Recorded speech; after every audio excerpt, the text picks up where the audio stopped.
এদিকে নিয়ে এসেছি তোর জীবনটা কেড়ে নেওয়ার জন্য, তোর জীবনটা শেষ করার জন্য। তোকে আর আমি এই পৃথিবীতে বাঁচিয়ে রাখবো না। আমি চাই না তুই আর বেঁচে থাক।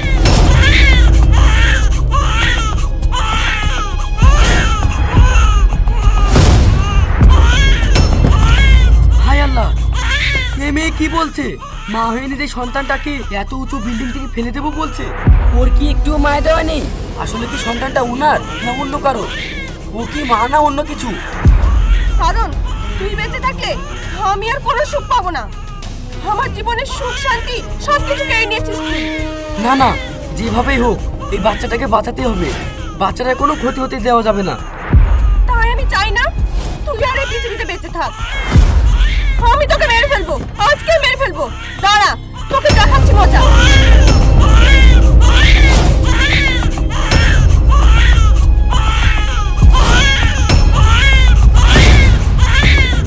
কাঁদিস না মা, কাঁদিস না।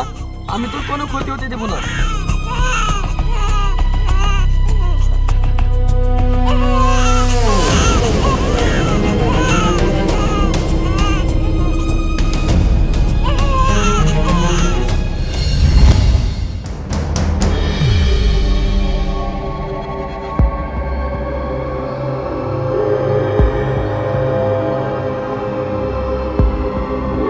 ধুস, ফোনটাও ধরছে না।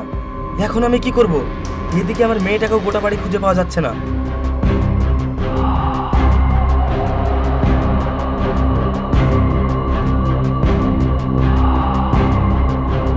কিরে রাজা, আমার লাতনিকে খুঁজে পেলি?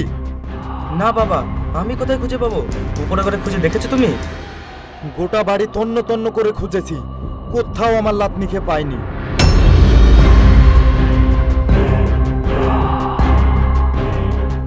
আচ্ছা, তুই বৌমাকে ফোন কর তো। আরে বাবা, ওকেই তো ফোন করছি আমি। ফোনটা লাগছে না। এখন আমি কি করব? বৌমা, আমার লাতনি কোথায়? গোটা বাড়ি খুঁজেও পেলাম না। মুন্নি, আমার মেয়ে কোথায়? আমিও তো জানি না। রাজা, তোমরা বাইরে ভেবে দাঁড়িয়ে কেন? তোমাকে আমি ফোনেও পাচ্ছি না। আর তাছাড়া কোথায় ছিলে এতক্ষণ? আর কেন আমার ফোন তুলছিলে না? আসলে হয়েছে কি, আমার ফোনটা সাইলেন্ট করে ঘরেই ফেলে এসেছি। আমি একটু টেলারে গিয়েছিলাম। বাহ, এদিকে আমার মেয়েটাকে খুঁজে পাওয়া যাচ্ছে না, আর তুমি টেলারে গিয়ে বসে আছো। আচ্ছা, এখন এসব কথা বাদ দে তো। বৌমা, তাড়াতাড়ি আমার লাতনিকে খুঁজতে হবে। আমার মেয়েকে পাওয়া যাচ্ছে না মানে? বাবা, এমন হয়নি তো? বেলকুনি থেকে খেলতে খেলতে পড়ে গিয়ে মারা যায়নি তো? তোমার মাথা ঠিক আছে তো? কি সব উল্টোপাল্টা কথা বলছো তুমি? একটা ছোট বাচ্চা, সে কিনা বেলকুনি থেকে পড়ে গিয়ে মা হয়ে নিজের বাচ্চাকে নিয়ে এরকম অলক্ষণে কথা বলতে পারছো?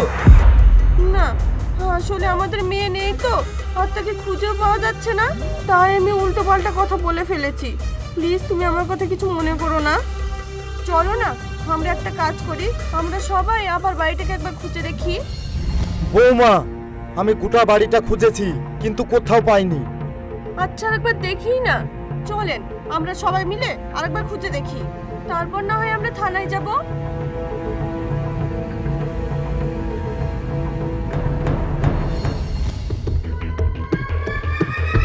দাঁড়ান।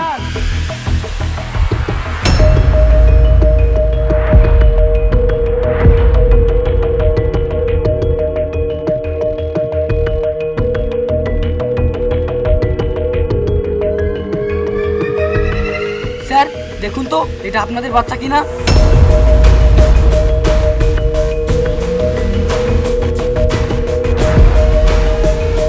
আমার মনে হয় কি, এই ছেলেটা আমাদের বাচ্চাটাকে চুরি করে নিয়ে গিয়েছিল বিক্রি করার ধান্দায়।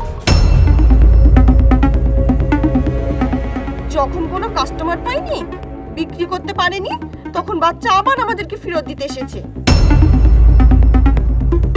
হোয়াট? তোর এত বড় স্পর্ধা আমার মেয়েকে চুরি করিস বিক্রি করার জন্য? আমি এক্ষুনি পুলিশকে ফোন করব।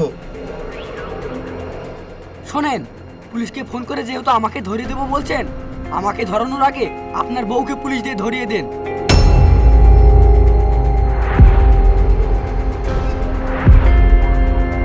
কারণ আমি আপনার মেয়েকে চুরি করিনি, বরং আপনার বউ আপনার বাচ্চাকে এই দুনিয়া থেকে সরিয়ে দিতে চেয়েছিল। মানে এ কি বলছিস তুই? আমার বৌমার নামে আবল তাবল কথা বলছিস, তার মানে?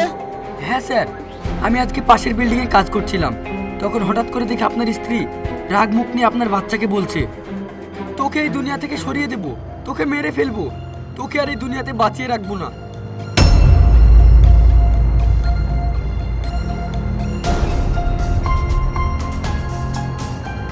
আর তখন আপনার স্ত্রী আপনার মেয়েকে বিল্ডিং থেকে ফেলে দিয়েছিল, আর তখনই আমি আপনার মেয়েকে ধরে নিয়েছি, আপনার বাচ্চার কোনো ক্ষতি হতে দিইনি।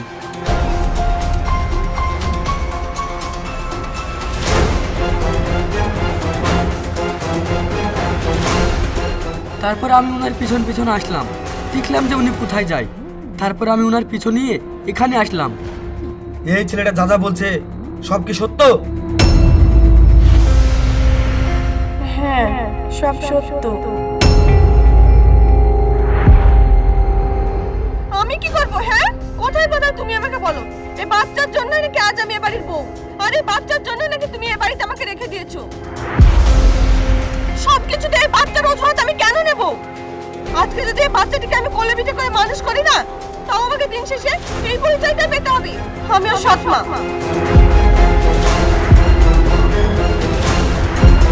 ও আমার সৎ সন্তান, আমি যতই ওকে ভালোবাসা দিই না কেন, কোনোদিন কেউ আমার ভালোবাসার মূল্য দেবে না।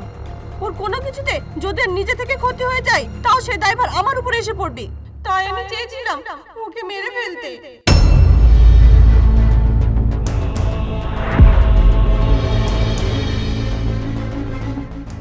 এরপর আমাদের সন্তান হবে, তাকে আমি কোলে পিঠে করে মানুষ করব। যে সন্তান আমার গর্বে হবে, সেই হবে আমার সন্তান। আমি ভাবতেও পারছি না এরকম একটা মানুষকে আমার সন্তানকে মানুষ করার জন্য আমার বাড়িতে নিয়ে এসেছিলাম। এটা আমি বড় ভুল করেছি। আজকে আমার বাচ্চার জীবনটা চলে যেতে পারতো শুধু আমার একটা ভুল ডিসিশনের কারণে।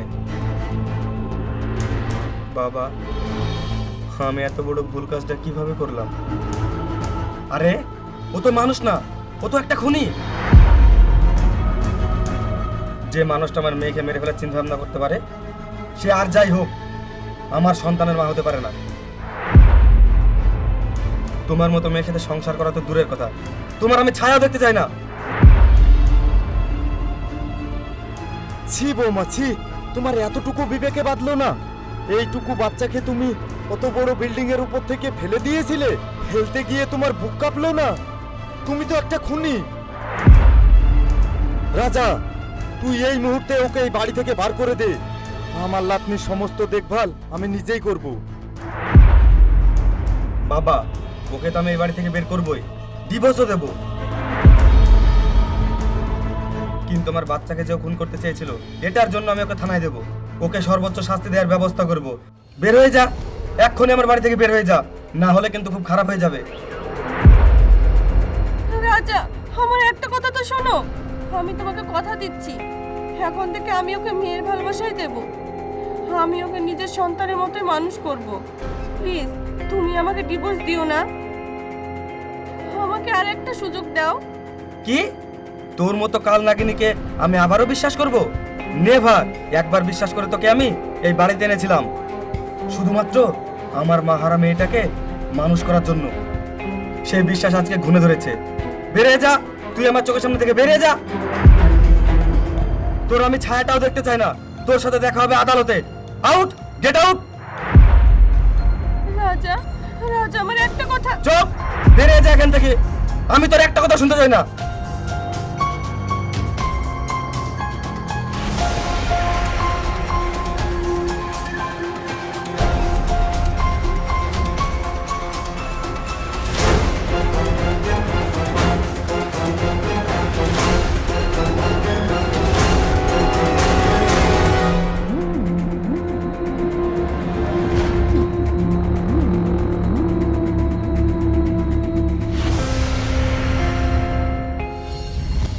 ভাই, তোমাকে অনেক ধন্যবাদ।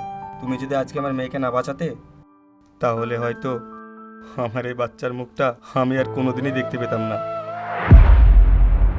না স্যার, ধন্যবাদ দিতে হবে না, আসলে এটা তো আমার কর্তব্য ছিল। এই নিষ্পাপ ছোট্ট বাচ্চাটাকে নিজের চোখের সামনে কিভাবে মরে যেতে দিই। শুধু আপনাদের কাছে একটাই অনুরোধ, আপনারা বাচ্চাটাকে দেখে শুনে রাখবেন। আসি।